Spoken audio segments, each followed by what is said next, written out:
নমস্কার, সোশ্যাল মিডিয়াতে এই ভিডিওটা সামনে এসেছে। এটা কলকাতারই আশেপাশের কোনো একটা স্থানের ভিডিও হবে হয়তো। পার্ক সার্কাস, বালিগঞ্জ, মেটিয়া বুরুজ, খিদিরপুর এইসব অঞ্চলেরই হয়তো কোনো একটা স্থানের ভিডিও হবে হয়তো।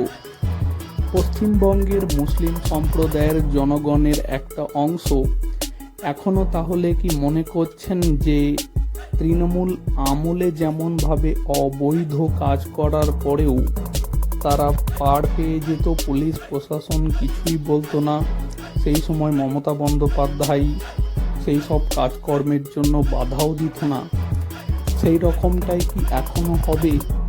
না, সেটা যে আর হবে না, সেটা ইতিমধ্যেই পশ্চিমবঙ্গে বিজেপি সরকারের মুখ্যমন্ত্রী শুভেন্দু অধিকারী থেকে বাকি মন্ত্রীদের দিলীপ ঘোষ, অগ্নিমিত্রা পাল বারংবার কিন্তু সতর্ক করে দিচ্ছে। আর এই ভিডিওতেও কিন্তু পুলিশকে যে হাত খুলে দেওয়া হয়েছে সেই ভিডিও কিন্তু ধরা পড়েছে, যেখানে দেখা যাচ্ছে পুলিশ একদম ফ্রি হ্যান্ড হয়ে কিন্তু বাম্পারভাবে পালিশ করছে এই সমস্ত অবৈধ কাজকর্মের জন্য।